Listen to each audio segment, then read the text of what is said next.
Hello student. तो कल के लेक्चर में हम लोगों ने देखा था कि जो हमारा पेपर आता है, पेपर में कितने तरीके के किस किस तरीके के क्वेश्चंस हो सकते हैं।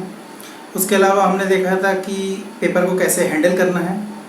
इसके अलावा जो कोर्स की बात करें, हम लोगों ने ऑप्टिक्स शुरू किया था और ऑप्टिक्स के बारे में हमने ये देखा था कि जो लाइट है वो एक तरीके की इलेक्ट्रोमैग्नेटिक वेव है। और हमने देखा था कि दो तरीके की वेव्स होती हैं, दो तरीके की तरंगे होती हैं। एक होती हैं यांत्रिक तरंगे, जिन्हें हम मैकेनिकल वेव्स बोलते हैं, जिनको मूव करने के लिए हमको मीडियम की आवश्यकता होती है, जैसे ध्वनि तरंगे। दूसरी होती हैं विद्युत चुंबकीय तरंगे या इलेक्ट्रोमैग्नेटिक वेव्स। इलेक्ट्रोमैग्नेटिक वेव्स को चलने के लिए मीडियम की आवश्यकता नहीं होती है, ठीक। इसके अलावा हमने देखा था कि जो वेव हैं, उन वेव में भी एक और क्लासिफिकेशन है, और वो ये है कि दो तरीके की वेव हो सकती हैं। एक हो सकती हैं लॉन्गिट्यूडनल वेव यानी अनुदैर्ध्य तरंगे, दूसरी हो सकती हैं ट्रांसवर्स वेव यानी अनुप्रस्थ तरंगे। अनुदैर्ध्य तरंग में क्या होता है कि जो वेव्स के जो ऑसिलेशंस हैं, जो कंपन हैं, वो वेव की डायरेक्शन में ही आगे बढ़ते हैं। और जो अनुप्रस्थ तरंगे होती हैं, उसमें जो वेव के जो ऑसिलेशंस होते हैं वो वेव के चलने, ये जो तरंग के चलने के परपेंडिकुलर डायरेक्शन में होते हैं। इतना हमने देखा था। उसके अलावा हमने देखा था कि उस वेव, जो इलेक्ट्रोमैग्नेटिक वेव्स हैं, उनकी वेलोसिटी में, उनकी फ्रीक्वेंसी में और उनकी वेवलेंथ में क्या रिलेशन होता है, उनकी एनर्जी में क्या रिलेशन होता है।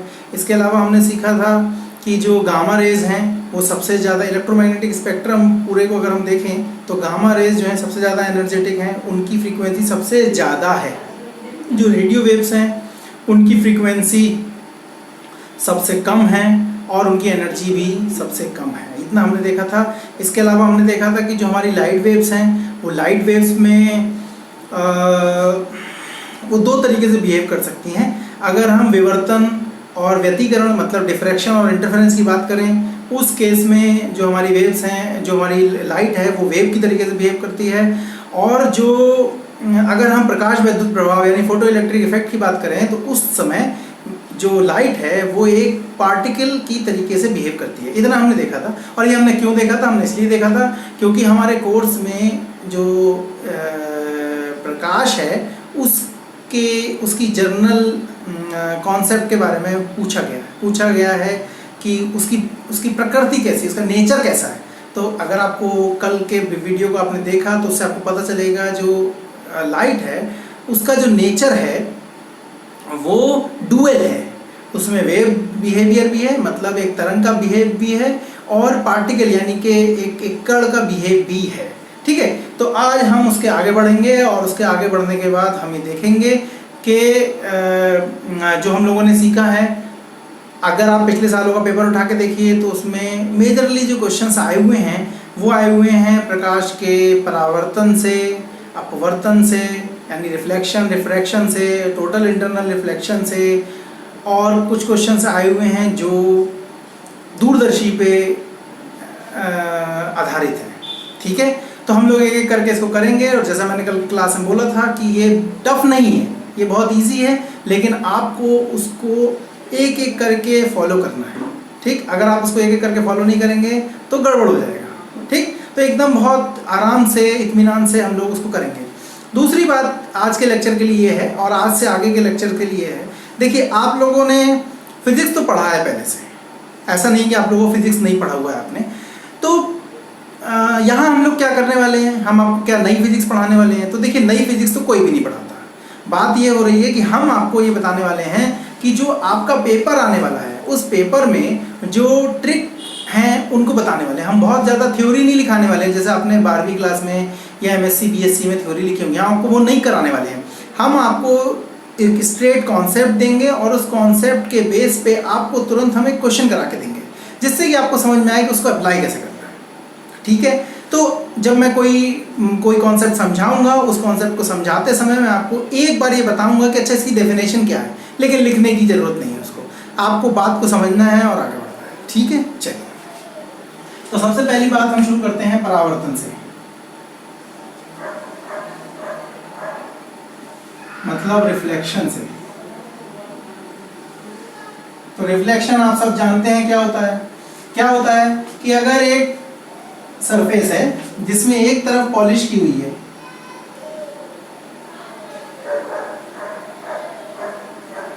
और अगर एक प्रकाश किरण ऐसे आती है तो वो उससे टकराने के बाद ऐसे वापस चली जाती है, ठीक है। तो जो किरण आती है, रे आती है, उसको हम बोलते हैं इंसिडेंट रे। जो चली जाती है उसको बोलते हैं reflected.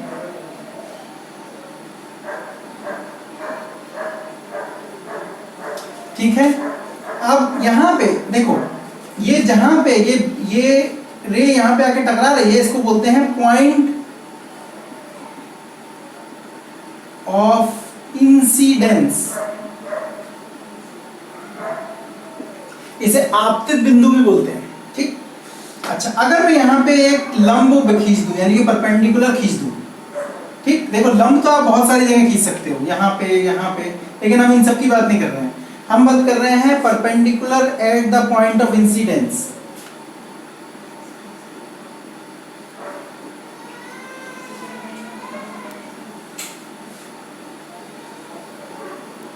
Eight the point of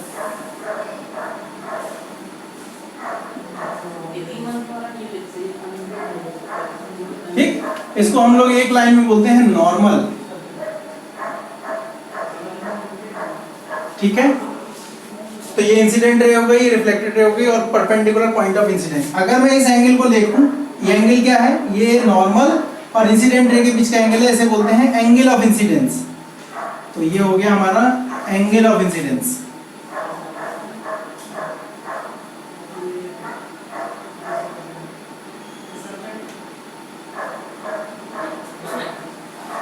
इसको अगर ले लूं मैं, तो ये हो गया एंगल ऑफ रिफ्लेक्शन, ठीक है भाई। तो एकदम सिंपल है कि परावर्तन क्या होता है, एक प्रकाश की किरण आती है, एक चिकनी सरफेस पे वो टकराती है और उसी मीडियम में, देखो ये जो मीडियम था, जो यहाँ पे था, अगर यहाँ हवा थी तो यहाँ भी हवा है, अगर यहाँ पानी था तो यहाँ भी पानी है, ठीक है। तो ये लॉज ऑफ रिफ्लेक्शन ये कहते हैं कि एंगल ऑफ, तो जो लाइट रे आई वो एक पॉइंट पे टकराई और दूसरी तरफ चली गई, तो ये हो गया हमारा परावर्तन। अभी सिर्फ हम इतनी बात बोले कि ये है हमारा परावर्तन, ठीक। अब हम परावर्तन के नियम देखेंगे। तो हम लोग बात कर रहे हैं लॉज ऑफ रिफ्लेक्शन की। हमने अभी सिखाया था कि परावर्तन किसको बोलते हैं। एक रे आई, वो एक चिकनी सरफेस जिसपे एक तरफ पॉलिश है उस पर टकराई और दूसरी तरफ चली गई। Incident ray come and incident at A point and went back in the same medium, इसको बोलते हैं रिफ्लेक्शन। इसके नियम क्या है, एंगल ऑफ इंसिडेंस, इसको हमने एंगल ऑफ इंसिडेंस बोला था। क्या होता है एंगल ऑफ इंसिडेंस, नॉर्मल और एंगल ऑफ इंसिडेंट रे के बीच के एंगल को हम लोग बोलते हैं इंसिडेंस रे और एंगल को बोलते हैं एंगल ऑफ इंसिडेंस। तो angle of incidence equal to angle of reflection. दूसरा इंसिडेंट रे, ये वाली रे इंसिडेंट रे थी, ये वाली रे रिफ्लेक्टेड रे थी और ये नॉर्मल, ये तीनों एक प्लेन में होंगे। प्लेन में होंगे का क्या मतलब है, जैसे ये बोर्ड है, ये बोर्ड एक समतल है तो इसको हम लोग बोलते हैं प्लेन। तो जो ये जो तीनों रेज होती हैं वो एक ही प्लेन में होंगी। आप इसको इस तरीके से समझ सकते हो कि ये देखिए, ये इसको ऐसे सोचिए, जो अभी मैंने बोर्ड पे बनाया हुआ है, आपको ऐसे समझ में नहीं आ रहा होगा, आप इसको ना थोड़ा घुमा लीजिए, ऐसे करके देखिए, तो ये एक ही लाइन में दिख रहा है। अगर आप एक पेपर ले लीजिए तो पेपर से ये एक ही प्लेन में ऐसे आ जाएंगी, ठीक है। ये मतलब होता है प्लेन ऑफ इंसिडेंस का, ठीक है। तो ये हुआ हमारे laws of reflection, laws of reflection. अब दो तरीके का होता है परावर्तन, दो तरीके का रिफ्लेक्शन हो सकता है। एक हो सकता है रेगुलर और एक हो सकता है इर्रेगुलर।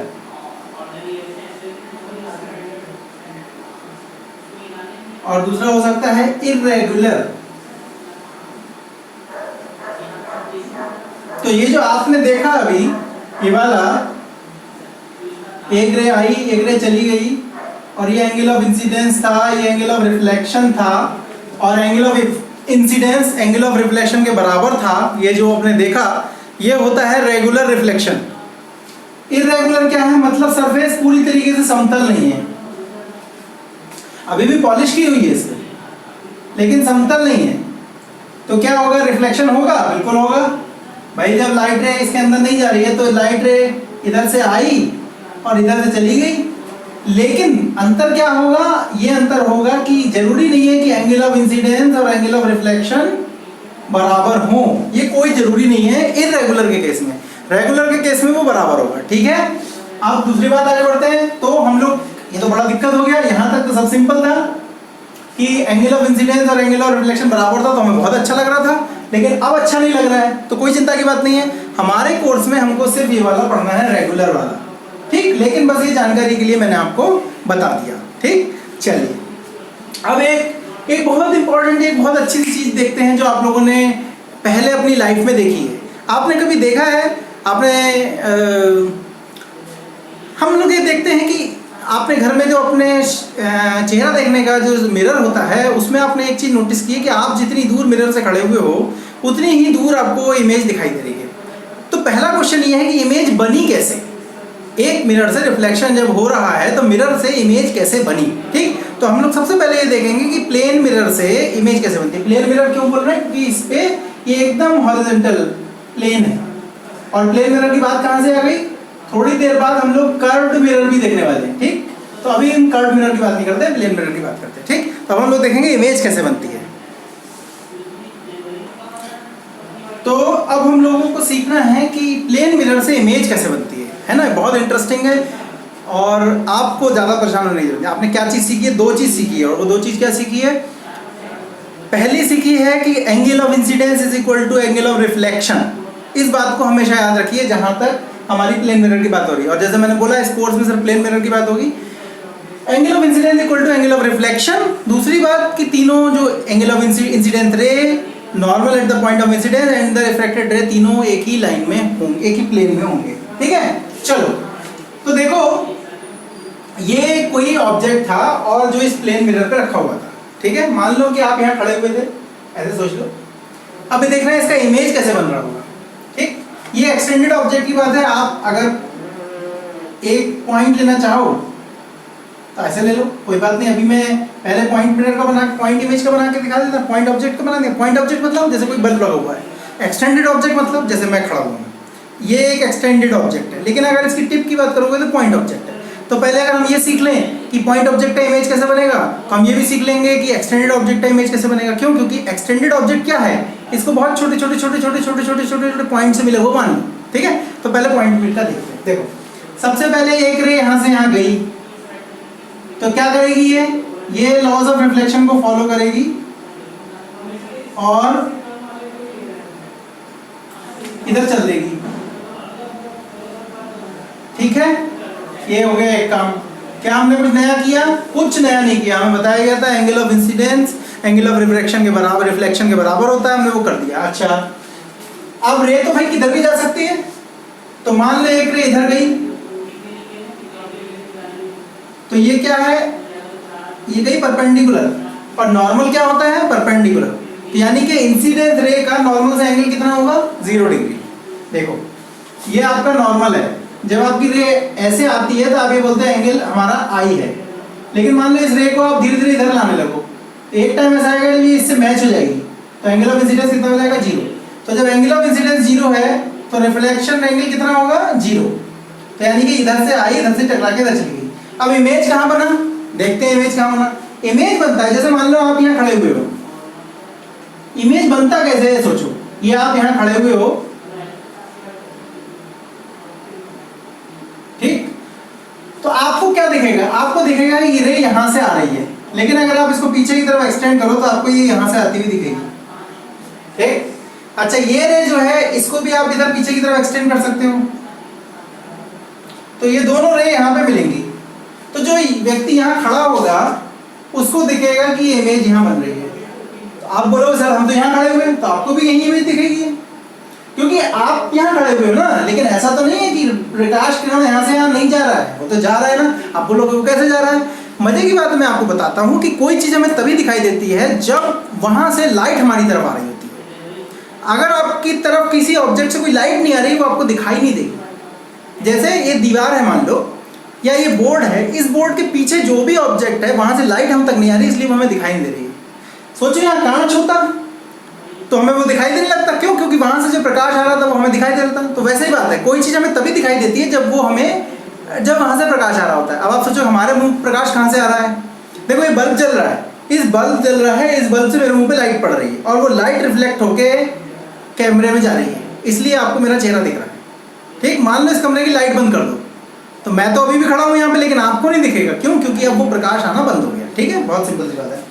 तो ये जो लाइट है, ये जा तो आप यहाँ खड़े हुए हो, अगर यहाँ कोई बल्ब लगा हुआ था तो बल्ब से रोशनी तो हर जगह जा रही थी ना। ठीक, तो इस तरीके से यहाँ इमेज बना। आप देखते हैं कि अच्छा इसमें क्या होगा। पहली बात मान लो ये एंगल ऑफ इंसिडेंस है, ये आई हुआ और ये हुआ आर, तो ये भी आई हुआ और ये भी आई हुआ, क्योंकि आई इक्वल टू आर होता है। अच्छा अगर ये आई हुआ तो ये कितना हुआ? ये हुआ 90 माइनस आई। ठीक है, अच्छा इसको जरा देखो, ये है कितना आर, तो ये वाला एंगल कितना होगा? 90 माइनस आर। तो जब आई और आर इक्वल है तो 90 माइनस आई और 90 माइनस आर भी इक्वल होंगे, यानी कि ये वाला एंगल इस वाले एंगल के अपोजिट एंगल है, तो ये भी हुआ कितना? 90 माइनस आर।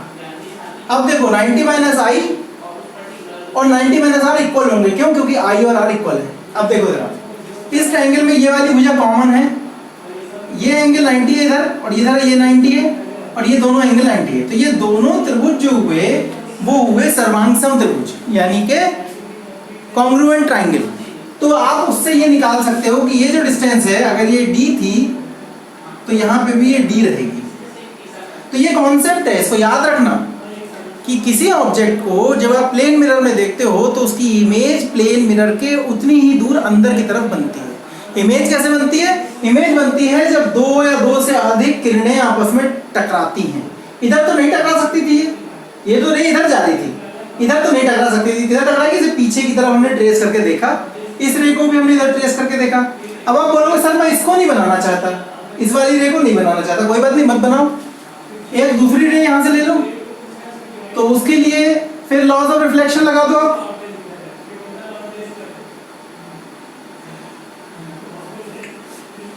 तो अगर आप इसको नहीं लेना चाहते तब भी यहीं पे मिलेगा। आप इसे घर पे चाहो तो कॉपी पेन से करके देख लेना, एंगल ऑफ इंसिडेंस और एंगल ऑफ रिफ्लेक्शन इक्वल कर लेना। देखो ये एंगल और ये एंगल अलग अलग होगा, क्योंकि ये रे अलग जगह पे गिर रही है। ठीक, तो इसका नॉर्मल से जो एंगल अलग होगा। तो इस तरीके से हमने देखा जब प्लेन मिरर से इमेज बनता है तो एंगल ऑफ इंसिडेंस और एंगल ऑफ रिफ्लेक्शन को फॉलो करते हुए हम बता सकते हैं कि इमेज कहाँ बन रहा है। ठीक है, तो यही बस जादू है इसमें, और कुछ नहीं। आपको सिर्फ एक चीज़ याद रखनी थी, कुल मिला के दो चीज़ याद रखनी थी, लेकिन मेन काम की चीज़ एक थी, वो ये था कि angle of incidence is equal to angle of reflection. और जब वो हो गया तो आपने इसका इमेज बना लिया। ठीक है, चलिए आगे बढ़ते हैं। चलिए अब इस लॉजिक पे बेस एक क्वेश्चन करते हैं कि एक मिरर था। तो कभी कभी इस तरीके का क्वेश्चन आता है कि इस मिरर से d डिस्टेंस पे एक ऑब्जेक्ट रखा हुआ था। ठीक है, अच्छा तो भैया इसकी इमेज कहाँ बन रही होगी? इसकी इमेज अंदर बन रही होगी, और कहाँ बन रही होगी? d डिस्टेंस पे ही बन रही होगी। ठीक है, ये थोड़ा सा लंबा हो गया, इसको छोटा कर लेते हैं। d डिस्टेंस पे ही अंदर बन रही होगी। ठीक है, ये थोड़ा छोटा बड़ा होगा तो उसको देख लीजिएगा, बस बेसिक बात ये कि दोनों बराबर होंगे। ठीक, इसकी इमेज यहाँ बन रही होगी। अब क्वेश्चन ये आता है कि अगर हमने इस ऑब्जेक्ट को इस तरफ x खसका दिया, इस पे बहुत सारे तरीके के क्वेश्चन बन सकते हैं। कैसे बन सकते हैं? पहले तो ये पूछ सकता है कि ऑब्जेक्ट और इमेज के बीच की डिस्टेंस कितनी है, तो टोटल कितनी हुई? यहाँ से यहाँ तक d और यहाँ से यहाँ तक d, तो टोटल डिस्टेंस हुई 2d। ठीक है, अब वो बोल रहा है कि हमने ऑब्जेक्ट को x डिस्टेंस इधर खसका दिया, मिरर की तरफ खसका दिया। ठीक, तो बताओ इमेज और ऑब्जेक्ट की डिस्टेंस अब क्या होगी? तो कोई बात नहीं, अब इधर इधर x खसका दिया तो ये कितना बचा? d minus x. तो इमेज भी कहाँ आ गई होगी? d माइनस एक्स पे। तो अब इनके बीच की दूरी कितनी हुई? तो t minus x, d minus x, यानी कि 2d माइनस एक्स। अगर इसको इधर x खसका देते आप तो ये कितना हो जाती है डिस्टेंस? d प्लस एक्स, और यहां से कितनी हो जाती है, d प्लस एक्स, यहां आ जाती इमेज। अब क्वेश्चन इसमें क्या पूछ सकता है, अब इसी को थोड़ा और बढ़ा देगा। क्या बढ़ा देगा, बोल देगा कि अच्छा एक बार ऑब्जेक्ट को x डिस्टेंस मिरर की तरफ खसकाया गया है और एक बार मिरर से दूर खसकाया गया है। दोनों केस में मिरर की जो मिरर और ऑब्जेक्ट और इमेज के बीच की जो डिस्टेंस है उनका रेशियो निकालो। तो यहां पे कितना हुआ, 2d माइनस एक्स, और यहां कितना हुआ, 2d प्लस एक्स। ठीक है, ओके। तो इस तरीके के ये कैंसिल हो गया। तो आप देख सकते हो कि इस तरीके के क्वेश्चन को कैसे हैंडल करना है। ठीक है, चलो फिर आगे बढ़ते हैं। तो अपनी जो रिफ्लेक्शन की बात है उसे थोड़ा आगे बढ़ाते हैं। तो हमने क्या सीख लिया, हमने सीख लिया image formation from a plane mirror. अब हम बात करते हैं स्फेरिकल मिरर की। स्फेरिकल मिरर मतलब क्या, देखो मान लो कि आपके पास एक खाली कांच का गोला है, ठीक है। अगर आप इसको दो तरीके से कर सकते हो। एक तरीका यह है कि आप इसके बाहर तरफ पॉलिश कर लो और इतना हिस्सा काट लो इसमें से। दूसरा आप ये कर सकते हो कि इसके अंदर की तरफ पॉलिश कर लो और इतना हिस्सा काट लो। तो इसको हम बोलते हैं अवतल दर्पण या कॉनकेव मिरर, और इसको बोलते हैं उत्तल दर्पण।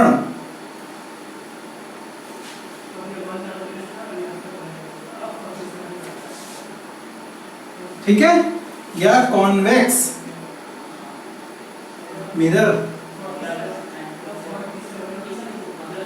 ठीक है, तो ये दो तरीके के केस हो सकते हैं। तो आप लोग जो उत्तल लेंस या अवतल लेंस देखते हो वो बनता कैसे है, वो बेसिकली आइडिया ये है, वो एक छोटे से किसी एक स्फीयर, किसी गोले का एक टुकड़ा होता है। ऐसे बनाया नहीं जाता है, वो अलग बात है, लेकिन मैं आपको बता रहा हूँ बनाया जाता है दूसरे तरीके से। कैसे बनाया जाता है, एक प्लेन मिरर होता है, उस प्लेन मिरर को घिस लेते हैं। तो घिस लेने से उसमें ऐसे गड्ढा बन जाता है। तो गड्ढा इस तरफ बने या इस तरफ बने, एक ही बात है, गड्ढा बन जाता है। फिर उसके एक तरफ पॉलिश कर लेते हैं। अगर आपको उत्तल लेंस बनाना है तो अंदर वाले इस तरीके से गड्ढे वाले हिस्से में पॉलिश कर लेते हैं। उत्तल दर्पण बनाना है तो ऐसे कर लेते हैं, और अवतल बनाना है तो बाहर वाले कर लेते हैं, उठे वाले पे कर लेते हैं। ठीक है, तो मतलब नॉर्मली कहने का मतलब यह है कि वो होती प्लेन सरफेस है, लेकिन उसको घिस के ऐसे बनाया जाता है कि किसी स्फीयर या उसका पार्ट हो जाए। ठीक, तो अब हम लोग बात करने वाले हैं कि उत्तल लेंस या अवतल लेंस से उत्तल दर्पण या अवतल दर्पण से हम लोग कैसे इमेज बनाएंगे। लेकिन उससे पहले कुछ सीख लेते हैं। क्या सीख लेते हैं, आपने देखा कि अवतल दर्पण हो या उत्तल दर्पण हो, ये एक स्फीयर का पार्ट होता है। अभी बताया मैंने कि पार्ट कैसे होता है। प्लेन मिरर है, अगर आप उसे घिसोगे तो उसमें एक कर्वेचर वाला इफेक्ट आ जाएगा। आप रोड पे घूमते हो तो रोड आपको दिखती है प्लेन, लेकिन आपको पता है पृथ्वी प्लेन नहीं है। ठीक, पृथ्वी है गोल, तो भाई गोल है तो फिर रोड प्लेन कैसे दिखती है। आप किसी बड़े हाईवे पे चले जाइए, आपको ना थोड़ी दूर जाने के बाद रोड ऐसी मुड़ती हुई, ऐसे झुकती हुई दिखेगी। ठीक, आप लोग करके देख लीजिएगा ऐसा। तो ऐसा क्यों होता है, ऐसा इसलिए होता है कि अगर हम इसे कर्व सरफेस के एक छोटे से पार्ट को देखते हैं तो वो हमें लगता है कि वो प्लेन मिरर टाइप का है। ठीक है, ओके गुड। तो अब हमारे पास अब हम देखेंगे कि ये हमने देख लिया वो अवतल दर्पण या उत्तल दर्पण कैसे बनाते हैं। अब इनसे इमेज फॉर्मेशन बनाने से पहले कुछ देख लेते हैं। आप जानते हो कि वो अवतल दर्पण हो चाहे उत्तल दर्पण हो, वो एक गोले का पार्ट होगा। तो गोले में एक सेंटर भी होगा, तो इसको बोलते हैं सेंटर ऑफ कर्वेचर। अब आप बोलोगे सर हम तो ये देखते हैं हमेशा, हमें तो इतना दिखता है, तो इसमें सेंटर तो दिखता नहीं है। बिल्कुल सही बात है, सेंटर नहीं दिखता, लेकिन भाई ये इतना हिस्सा ये किसी तो गोले का पार्ट है, ये गोले का पार्ट तो है ना। तो जिस गोले का पार्ट बना है वो उस गोले का कोई सेंटर होगा। तो उस सेंटर को ही सेंटर ऑफ कर्वेचर होती है। दिखता नहीं है लेकिन ये अंडरस्टैंडिंग की बात है। अच्छा, ये जो गोला था इसकी एक रेडियस भी होगी, इसको बोलते हैं रेडियस ऑफ कर्वेचर।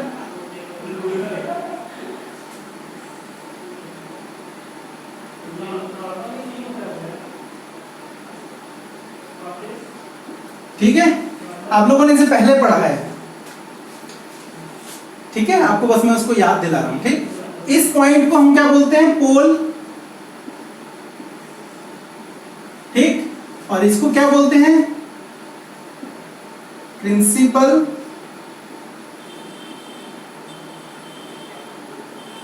एक्सिस। ठीक, ये आपको हमेशा नहीं दिखता, आपको सिर्फ इतना दिखता है। तो अब हमारे पास चाहे तो उत्तल दर्पण हो चाहे अवतल दर्पण हो, हमारे पास ये सारी की सारी प्रॉपर्टी होंगी। तो देख लेते हैं, ये हुआ हमारा अवतल दर्पण, सॉरी उत्तल दर्पण, और ये हुआ हमारा अवतल दर्पण। तो हमने क्या क्या देखा? पहला देखा सेंटर ऑफ कर्वेचर,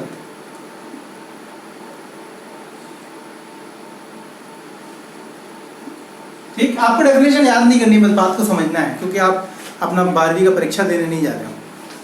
दूसरा पोल, तीसरा प्रिंसिपल एक्सिस,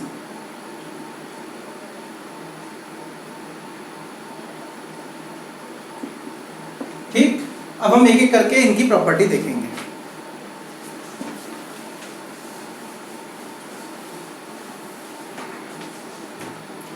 पहले उत्तल, पहले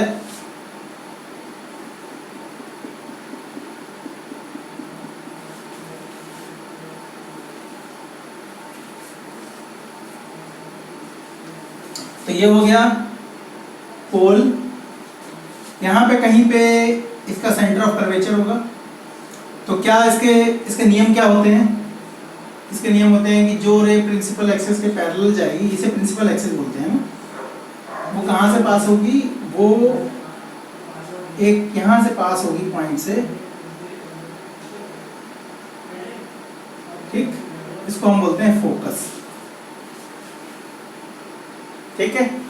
फिर हमने देखा कि जो रे प्रिंसिपल एक्सिस से जाएगी वो इधर निकल जाएगी, ठीक। तो मतलब पैरेलल, जो प्रिंसिपल एक्सिस की रेज पैरेलल आती हैं वो फोकस से होके जाती हैं, और जो फोकस से होती हुई जाती है वो प्रिंसिपल एक्सिस के पैरेलल हो जाती है रिफ्लेक्शन के बाद, ठीक है। ठीक है, ये लाइन थोड़ी टेढ़ी हुई, इसको सीधा कर लेते हैं, ठीक। तीसरा इसका, तो ये पहला नियम हुआ। एक नियम हुआ क्या? rays parallel to principal axis will pass through focus। दूसरा, rays through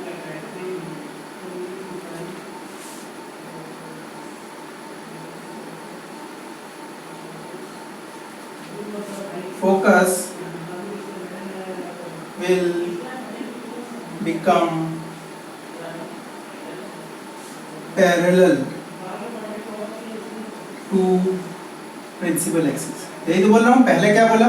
जो रे पैरेलल आएंगी वो फोकस से होके जाएंगी, जो रेस फोकस से होकर जा रही हैं वो पैरेलल हो जाएंगी, ठीक है।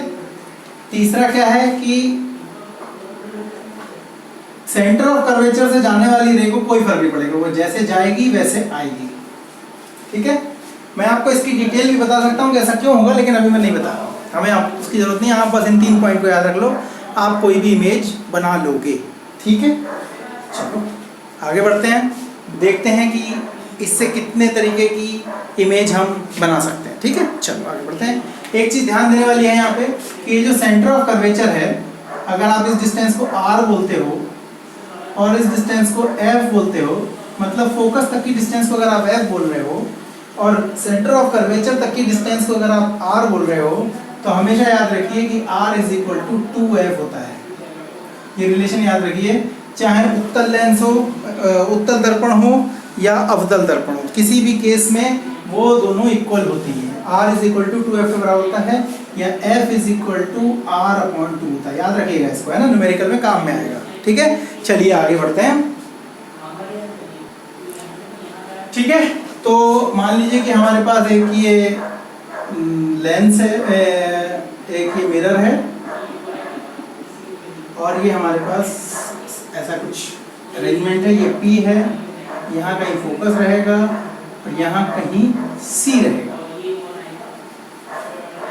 अब हमारे पास कितने केस हो सकते हैं कि हम जिसमें इमेज बना सकते हैं? देखिए, रटने की बिल्कुल जरूरत नहीं, बहुत सिंपल है। सबसे पहला तरीका हो सकता है कि आपने किताब में इधर से भी इधर देखा होगा, इधर से इधर भी देखा होगा। सबसे पहला हो सकता है कि आप इन दोनों के बीच में रखिए, तो क्या हो गया, between P and F। P आपको पता है पोल है, F फोकस है। दूसरा क्या हुआ, एट F मतलब फोकस पे। तीसरा क्या हो सकता है, अब बचा क्या, पहले इन दोनों के बीच में, फिर इस पे, फिर इन दोनों के बीच में, बिटवीन C एंड F। चौथा क्या हो सकता है, एट C। पांचवा क्या हो सकता है, ये इधर कहीं इंफिनिटी है, ठीक है, बिटवीन C एंड इंफिनिटी। और 6 नंबर एट इंफिनिटी। तो 6 केस हो सकते हैं। याद रखिए, चाहे आपका मिरर है, चाहे आपका लेंस है, और कॉनकेव है या कॉन्वेक्स है, ये 6 केस हमेशा हो सकते हैं। ठीक, इनको आप ऐसे याद करके रख लीजिए अपने लिए, और आपको जो क्वेश्चन आएगा वो डायरेक्ट इस तरीके से बन जाएगा। ठीक है, चलिए फिर शुरू करते हैं अपनी बात। यहाँ से इसको मिटाता हूँ मैं। ठीक, तो पहले हमने ऑब्जेक्ट यहाँ रख लिया कहीं पे। ये कोई ऑब्जेक्ट है AB। तो अब पहला क्वेश्चन ये कि कैसे इमेज बनाएंगे। बहुत सिंपल है, कैसे बनाएंगे इमेज। आपको 3 रूल सिखाए गए हैं। क्या क्या सिखाए गए हैं? पहला कि जो प्रिंसिपल एक्सिस के पैरेलल रे आती है वो फोकस से होती हुई जाती है। ठीक, दूसरी, जो रे फोकस से जाती है वो प्रिंसिपल एक्सिस के पैरेलल हो जाती है। और तीसरा कि जो रे C से जाती है वो C पे ही वापस आती है। ये कोई जादू नहीं हो रहा है, ये हो क्यों रहा है? ये इसलिए हो रहा है, लॉज ऑफ रिफ्लेक्शन हो रहे हैं। अगर आप सही में जाके एंगल मेजर करने की कोशिश करोगे तो आप देखोगे कि वो लॉज ऑफ रिफ्लेक्शन को फॉलो कर रहे हैं। हमने वो सीख लिया, अब हमें इसको ज़्यादा जानने की जरूरत नहीं, बेसिक बात जानने की जरूरत है। तो इसका इमेज बनाने के लिए क्या करते हैं, पहली रे हम ऐसे पास कराते हैं। भाई ये कैसे जा रही है? प्रिंसिपल एक्सिस के पैरेलल। तो ये कहाँ से जाएगी? ये जाएगी फोकस से। ठीक है, टेढ़ी हुई, थोड़ी सी टेढ़ी नहीं होनी चाहिए, लेकिन अभी तो हम आपको बात समझा रहे हैं तो कोई बात नहीं, चलेगा थोड़ा बहुत टेढ़ी। ठीक, दूसरी क्या होता है, दूसरी रे अगर C से भेजेंगे हम तो वो इधर जाएगी और इधर से टकरा के वापस आ जाएगी। यहाँ पे आपने एक चीज नोटिस की कि यहाँ पे रे के बीच की डिस्टेंस बढ़ती चली जा रही है, यानी कि दे विल नेवर मीट।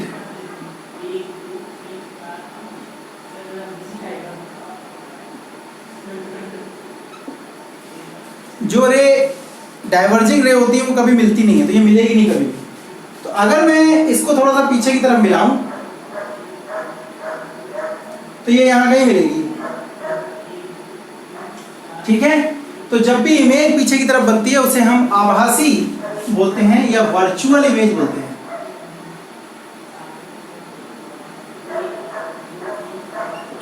ठीक, अच्छा जरा प्रॉपर्टी देखते हैं। हमेशा याद रखो कि जो आभासी प्रतिबिंब होता है या वर्चुअल इमेज होती है, तो A वाला पॉइंट कहाँ मिल रहा है? यहाँ, तो इसे A डैश बोलूंगा। ये B वाला कहाँ मिल रहा है? यहाँ, तो इसे B डैश बोलूंगा। तो हमने इमेज की प्रॉपर्टी देखते हैं क्या है। पहली प्रॉपर्टी क्या है? पहली प्रॉपर्टी है बिगर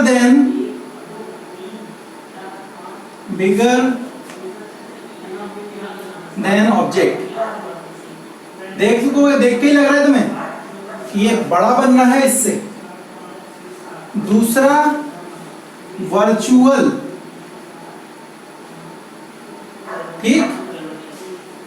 वर्चुअल मतलब आपको लगेगा, जैसे आप यहाँ से देख रहे हो तो आपको लगेगा कि अच्छा ये रे यहाँ कहीं से आ रही हैं, इसलिए मतलब उसे वर्चुअल बोल रहे हैं, जबकि आप देख रहे हो यहाँ कुछ है नहीं। तीसरा इरेक्ट,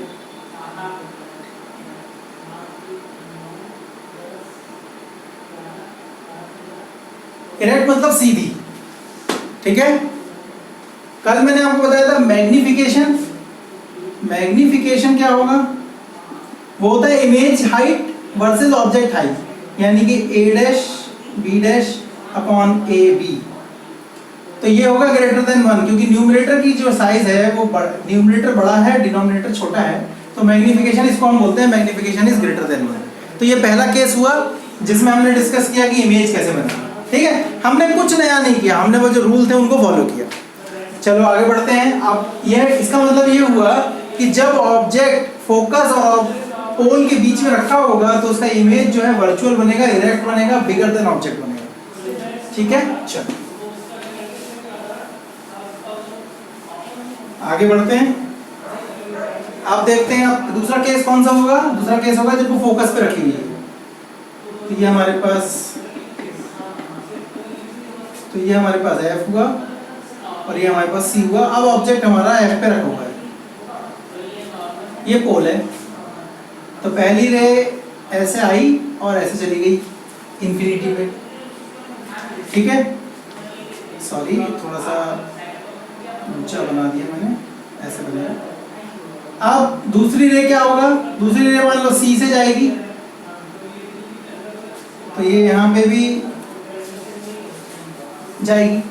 आप देख रहे हो कि ये दोनों पैरेलल हैं, इनके बीच की डिस्टेंस चेंज नहीं हो रही है, ठीक है। तो ये रे इधर से गई और इधर से वापस आ गई, क्योंकि C वाली रे जैसे जाती है वैसे वापस आ जाती है। तो ये हम ये मानते हैं कि जो समांतर किरणें हैं वो अनंत पे जाके कहीं मिलती हैं, तो ये रेज जो हैं कहीं इंफिनिटी पे जाके मिलेंगी, हमें नहीं पता कहाँ मिलेंगी, ठीक। आप बोले सर इधर भी तो हो सकता है, वही बात है, जब इनके बीच की डिस्टेंस चेंज नहीं हो रही तो इधर भी नहीं होगी, तो वो कहीं हम बोलते हैं कि बहुत दूर जाके मिलेंगी। तो देखो अगर ये इमेज यहाँ बना होता तो बड़ा बना होता इससे, लेकिन आप तो देख रहे हो तो बढ़ता ही चला जा रहा है, तो इमेज कहीं यहाँ कहीं बनेगा जाके। तो इसकी प्रॉपर्टी क्या हुई, वेरी बिग, वेरी बिग मतलब जो ऑब्जेक्ट बनेगा, जो ऑब्जेक्ट की इमेज बनेगी बहुत बड़ी बनेगी, देख रहे हो, क्योंकि ये पता नहीं कहाँ मिलेगी, बहुत जितना दूर चलते जाओ उतनी बड़ी होती जाएगी। दूसरी इनवर्टेड, इन्वर्टेड मतलब उल्टी। तीसरी एट इंफिनिटी। तो ये इसकी प्रॉपर्टी हुई कि इमेज कहाँ बनेगी, ठीक है। एकदम सिंपल है, कुछ नहीं करना है, बस 3 जो रूल बताए गए हैं उन 3 रूल को फॉलो करते जाओ, आंसर मिलता चला जाएगा, ठीक। चलो अब हम लोग तीसरा केस लेते हैं। तीसरा केस कौन सा होगा कि हमारे पास ये सेटअप है,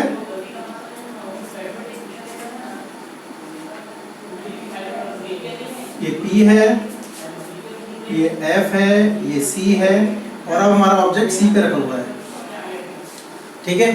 तो जो रेज पैरेलल गई वो तो थोड़ा सा टेढ़ा हो गया ये,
ये हमारे पास ए बी ऑब्जेक्ट था, एक रे ऐसे गई तो वो फोकस से होती हुई इधर पास हुई, ठीक।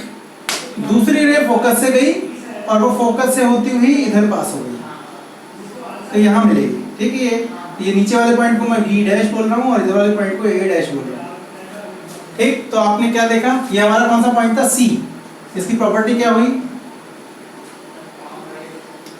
प्रॉपर्टी यह हुई कि एक तो इक्वल साइज बना उसका, equal size that of object, मतलब बड़ा छोटा नहीं बना। दूसरा रियल इमेज बना। तीसरा जो है इन्वर्टेड इमेज बना, ठीक है। तो ये इसकी प्रॉपर्टी हो गई। अब कहाँ रखेंगे, अब हम इसको सी और इन्फिनिटी के बीच में रखेंगे।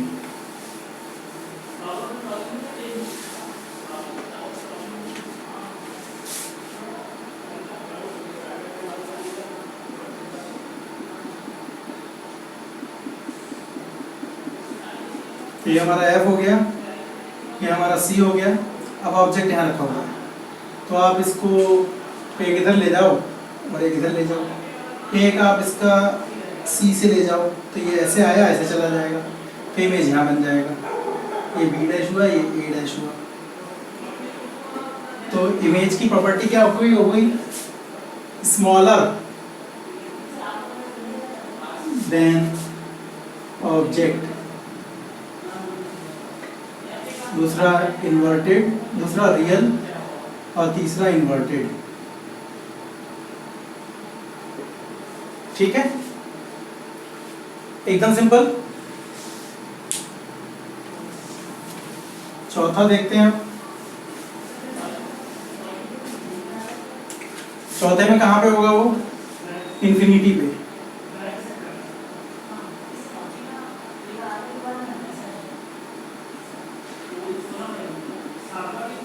तो ये एफ था, ये सी था, तो ऑब्जेक्ट नहीं इन्फिनिटी पे था।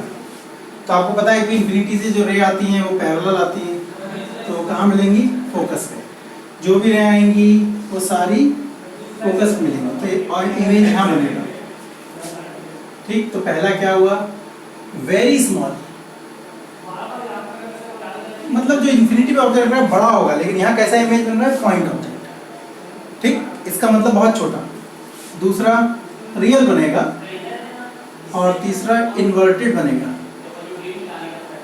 ये हमने 6 केस देखे और इन 6 केस में हमने देखा कि इमेज कहाँ कहाँ बनेगा। हमने एक चीज़ देखी कि जैसे ही हम ऑब्जेक्ट को फोकस से इन्फिनिटी की तरफ ले जाते हैं तो उसकी इमेज का साइज धीरे धीरे घट रहा है।